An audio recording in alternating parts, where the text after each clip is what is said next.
Everyone, welcome back to the InSyte Podcast.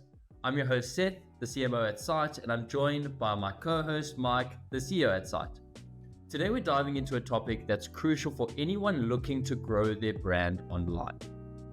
Specifically, how to scale your ads account. Now, scaling isn't just about throwing more money into your campaigns and hoping for better results. There's a lot more to do with it. In this episode, we'll be breaking down why simply doubling your budget on Google and Facebook does not work as you'd expect it to. We'll cover the important concepts like frequency caps, branded search, and the differences between new versus returning customers. Plus, we'll even tackle the issues of ad fatigue and, most importantly, how to avoid it. So if you're serious about taking your brand to the next level and you want to ensure your ad spend is working as hard as you are, stay tuned because we've got a lot of ground to cover this episode. Welcome to the show, Mikey. Thank you for having us, Seth. I should stop thanking you for joining our podcast. We share this. It's a great pleasure. Should never. No, it is actually quite a lovely thing to be able to come each week and just talk about digital marketing and actually, just voice your thoughts. I don't know. I was reflecting over about it this past week, and I was like, this is quite a nice thing we've got here. Pretty cool. Yeah. So I think we've seen this time and time again in accounts, and clients often are like, how do I scale my brand? I keep giving more and more money, but I'm not getting more out. How do we even start tackling this, Mikey? How do we dive in? Magnificent topic. I think there's a few stages people go through. So the first stage is getting ads to work, getting ads to give you a decent ROAS. And the next stage, which then everyone finds himself in, is, well, how do I scale spend and get me the same ROAS? And I think in the old days, things were mostly linear. Not in every case, but in most cases, you could do it most linearly, meaning that if you spent 10,000 Rand and you got 30,000 Rand back in return, then when you spend 20,000 Rand, your revenue also would double and you get 60,000 Rand back in return. And for the most part, that's changed. And I think people get frustrated when they want to get more revenue, they want to scale ad spend, and when they start scaling ad spend, all that happens is they start spending more money without getting the return. And I think today we're going to unpack a few reasons why that happens and how to avoid it in your own store. So let's go. Okay, so I'll start with maybe the most common reason and how to solve that. So this is true for both Google and Facebook, or both Google and Facebook ads, that because the platforms or because there's campaigns which are algorithm/AI driven rather than manually run, you need to work with the algorithm and kind of teach it as you go. So in Google ads, you have PMax campaigns, and in Facebook or Meta ads, you have Advantage Plus campaigns. And those are all algorithm driven. So you don't actually know what goes into the back end of Facebook and Google that makes these campaigns successful. And what happens is that they eventually, become successful, hopefully, for your store, and you're getting a good return, 5-1, whatever you're happy with. And when you increase the budget too quickly, it throws the algorithm out of whack and doesn't know what to do. So it goes to hunt for new people. And when it goes to hunt for new people too aggressively, it's not usually able to maintain that good ROAS that you're getting. And what you'll find is that, let's say, assuming you're getting a 5-1 return, when you increase spend dramatically very quickly, your return the next day will be 1-1, and the next day it might be 6-1, then it'll go 3-1. So bounce around all over the show, and not always, and I'll say probably more correctly, seldom does it actually ever get to the return you want or the return that you want. So the quick how do you solve that?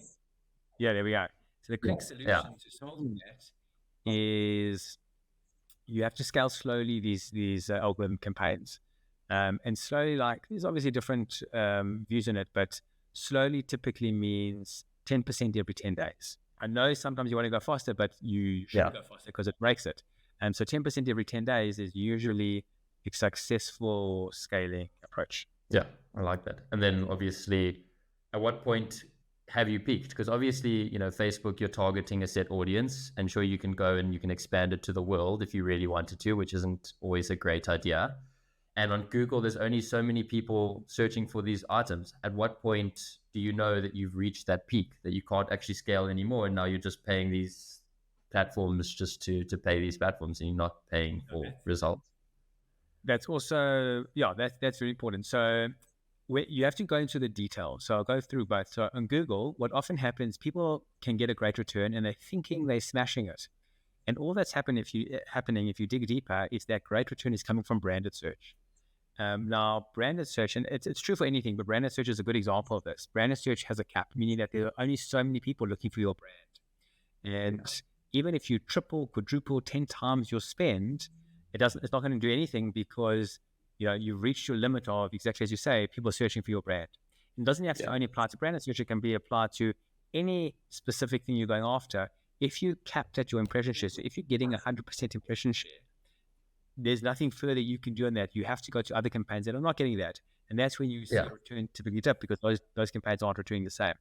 So it's important to look at the sub detail and scale the sub detail. Yeah. And if you do find yourself in that problem, well done. You made it to the top of the Google search results. And I think you almost need to congratulate yourself for achieving that. And then you can move on to, and this is actually also where you can diversify your marketing. You can be like, okay, now I can actually go and test out TikTok, and now I can go and test out Twitter and see if there's something to be won on there. I don't know about the Twitter one so much. No, but I like that. Yeah. And the other thing which I think is probably more prevalent in Facebook, like this is, I'd say, like the third thing challenge people run into is frequency is a mad thing. So frequency caps. I'll tell you, it doesn't affect people how they think it affects people. So if anyone doesn't know, frequency is basically the number of times people have seen your ad in a given time period. So if it shows a frequency of 3, meaning they've seen it 3 times on average. Now, what happens is that if you tell Facebook spend more budget, it will spend more budget. And what will happen is that if your audience is small, your frequency will rise or go to 4 times, 5 times, 6 times. All that will happen is that same audience will start seeing your ad much more often. And what doesn't happen is it's not that you spend more money wastefully and your revenue doesn't stay the same. What typically happens, I don't know why this happens, but when you actually raise your frequency, so you spend more to reach the same people more often than that, typically your revenue actually even drops. So it's not only that your return on ad spend gets worse, it's actually even your revenue gets worse. So you've got to watch frequency extremely carefully in Facebook. But it makes sense that it's like you don't want to be harassed by a brand, because just fundamentally how Facebook advertising works is it's disruptive marketing. So you don't want to, yes, you want to be relevant and in the face of your consumer and your ideal client, but you also don't want to overdo it. If someone just keeps seeing you, they might buy, but then they also might get irritated. Like think about cold calling. Like when you cold call someone and you cold call them a lot, and they get really, really irritated. But if you are the right cold caller and you've called them with the right offer at the right time, once out of the blue, you're that serendipity moment, But if you are calling them every single day, they're gonna hate you. Yeah, I think that makes sense, eh? It's like they just see you worse. It's like asking someone out. Like if you ask someone out once, maybe they'll say yes. But when you've asked them 20 times, like it starts to the opposite happens. Like that's what I was saying. Yeah, like, especially like in the sales world as well. Like in the sales world, you can't follow up like that as well. You can't be like, do you want to buy now? Do you want to buy now? Do you want to buy now? Gets rid of all of your credibility. So be a little bit more subtle. Okay, cool. So segmenting a little bit back into our frequency cap. How can you avoid that? Are you setting up multiple ad groups within your campaign? Are you setting up different creatives? Are you changing that frequency cap? Are you doing all the things that I just mentioned? What do we do? How do you avoid that, Mikey? You've got them all right. So I think sometimes audiences are extremely small. So I'll give you a great example. You have a cart or checkout abandonment audience on a website, and that's people that have got to your cart stage or checkout stage and actually haven't purchased. That's one of the smallest audiences that you can market to, but it's one of the best audiences you can market to. And the best way to do that, you can either keep changing creative, which I'll get to secondly, which is usually the solution to that. But usually the right approach is just to make sure you spend as little as required, so that they typically see it, I would say, like a frequency of 2 or 3 in a month. Even changing creative, I don't think we're in for a small audience will actually solve it. You just want to drop your budget low enough so that you don't harass people in that audience. When you have larger audiences, the way to solve that is rotate creative. And I think anyone that's been playing in the Facebook game long enough knows that creative rotation, let's call it like that, is actually the route to success these days, not even audience rotation. So to solve frequency in other cases, let's say you have an audience of 1 million people and you have a frequency of 2. So basically everyone on average has seen it twice. What you want to do is if you change your ad, that restarts the counting because now they're seeing an ad for the first time. So you want to rotate the creative as often as possible to keep your frequency low. Okay, so then once you're setting up your Facebook campaigns and you're going after, both your new users, people that have never seen you, and then your returning users, and you don't want to, overwhelm them by sending too much traffic to one or the other, how do you first off, budget between the two? How do you split your budget and split your campaigns to focus on one or the other? And, how do you avoid that overwhelming frequency of your ads hitting them too much? So I think new versus returning is the thing that people dig into the least. And I think it makes a lot of sense when you're trying to scale your store. Usually when people are getting a great ROAS, like crazy ROASes of 8 to 1, 10 to 1, almost always that's of returning visitors or returning purchases. Your store can never really grow like that. Your ROAS will always look amazing, but your store can never grow.